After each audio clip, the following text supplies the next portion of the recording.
Hello everybody, welcome back to another video. Today we are going to be looking at the history of Pizza Time Theater in San Jose, California, Winchester Boulevard, updated. So we've already looked at this location, but there's a lot that I left out. You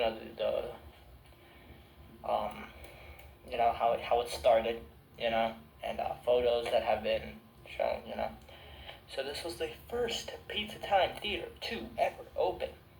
Let's just get right into it. Before we get into that, history of Pizza Time Theater. Or you know what I mean. Pizza Time Theater was founded May 17, 1977, and the first location was in San Jose, California. It was created by Nolan Bushnell, who co-founded Atari. He wanted to make a place where people could play the latest arcade games and eat pizza while watching an animatronic band. History of the Winchester location. The development of Winchester as a location dates back to 1976 under the name The Big Cheese Pizza Game Center, etc. The venue was planned to be a 6,000 square foot venue with 2 arcades and a casino lounge. However, the most suitable space happened to be a smaller than originally intended brokerage building that Security Pacific Bank was moving out of, with the building being 5,000 square foot instead of 6,000. Quote, the reason I selected the site was we needed 6,000 square feet, and after looking almost 4 months, I couldn't find a suitable building. This was the closest we could find, 5,000 square feet. Gene Landrum said this quote in November 1977. A total of $43,160 worth of games and rides were purchased alongside the mood box and a theater program. The second location on Cruiser Road was also being planned alongside Winchester at this time.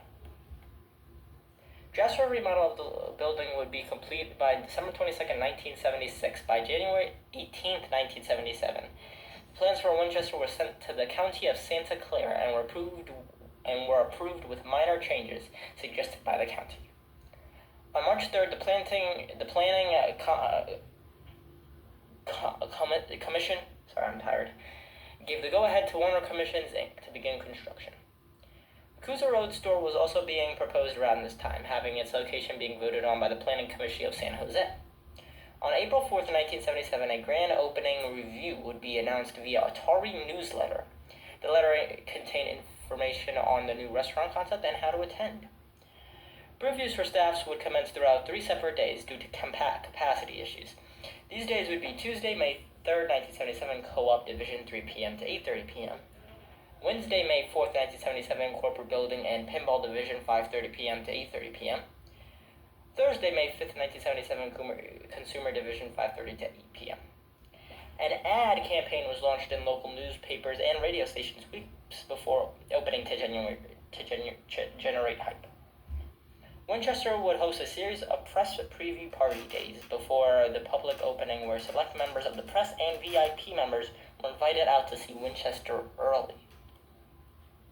On May 17, 1977, Winchester opened to the public for the first time. It became an instant hit among the local community. Most people rarely saw animatronics outside of Disneyland, creating a novelty that drew visitors in. Often on weekends, the place would be at max capacity with a line outside reaching around the sidewalk. As time moved on, Winchester would receive a large amount of guests visiting every weekend, having their facility at max capacity most of the weekends. In September of 1977, a new menu and game room carpets were added to the store. When Cruiser opened in 1978, a large majority of potential and current Pizza Time Theater customers moved to the bigger and updated store. Although Winchester still had a sizable guest count and loyal patrons, new guests were few and far between. In November of 1979, the store was featured on Australian Broadcasting Commission's Four Corners, which gave a brief overview of the animatronic eatery concept in an interview with Gene Landrum. During December of that same year, the store introduced 30 members of the Northern California Industrial Recreation Council to the then-new Chuck E. Cheese fan club. The Winchester and Cruiser Road stores also staffed the annual Los Gatos Children's Christmas Parade for a second time. On September 11, 1981, Winchester would receive the 1981 remodel. The estimated cost of these changes would amount to $4,500. Now we have some games. In 1977, they had Brunswick Air Hockey 8, American Junkyard, Midway Boot Hill 1975, Sega Shooter Trainer, Pong Double Kit Atari, Breakout Atari Pizza Game Booth, Domino's Atari Pizza Game Booth, Tank Atari Pizza Game Booth, Spirit 2 Atari 1976, Night Driver Atari 1976, not to be confused with the stand-up version released in 1979, Indy 4 Atari 1976, Triple Hunt Atari 1977, F1 Match Atari and Namco 1976, Biorhythm, Puppy Pong Atari 1974, Cheese Crawl, which is unknown. Then we have Pinball 1977, Pinball from Atari. We have Atarians Atari 1976, Knight Rider Bailey 1976, Freedom Bailey 1976, Solar City, Godlib 1977, Grand Prix Williams 1976, Captain Fantastic Bailey 1976. In 1979, they got Football Atari 1977, Touch Me Atari 1976, not to be confused with Handheld, Starship 1 Atari 1977, Fire Truck Atari 1978, Unknown Shooter Game, Circus City 1977, Orbit Atari 1978, Leeman's Atari 1976, Lunar Lander Atari 1979, Atari Baseball Atari 1979, Seawolf 2 Midway 1978, and Stunt Cycles Atari 1977, not to be confused with Home Console Port. The characters were also within the main dining room above alcoves leading into different rooms. Pasquale was stationed directly over the kitchen and originally was intended to announce guest orders, allegedly. Above the arcade to the right of the kitchen were shelves of pots, pans, washboards, and flags, all surrounding the Jasper T. Giles animatronic. Over the entrances were both Chuck E. Cheese and Krusty, Chucky's short-lived sidekick. Flanking the both of them was another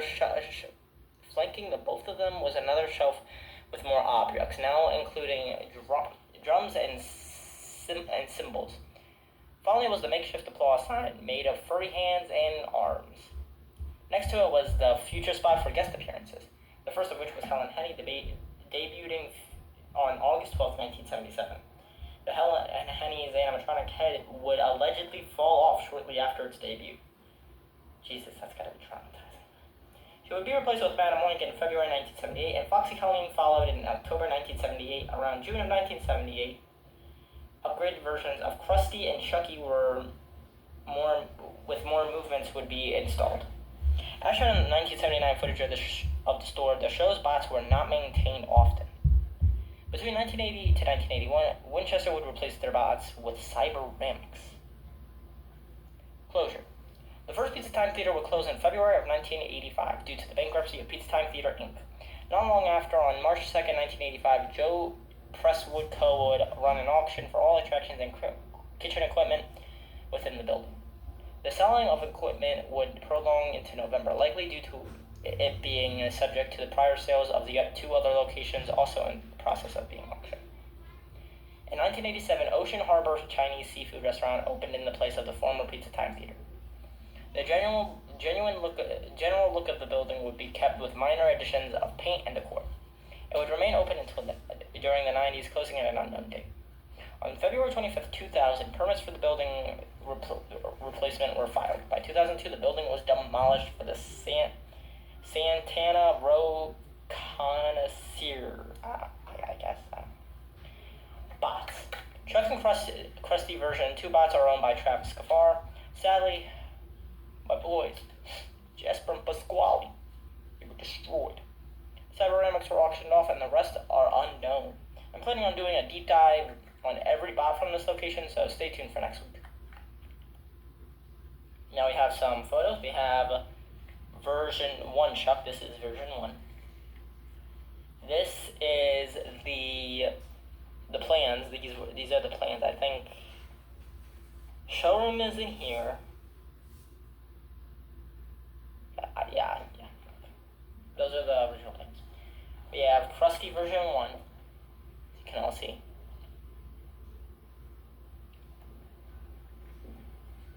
We have the Chuck walk around right here. It's toothless. We We have a Chuck E. Cheese paper ad right here. We have the Jasper T. Giles animatronic. Another version of the Chucky walk around, or the same? I think this may be the original version. Another version of the Chucky walk around. As you can see, this was everything they had to offer.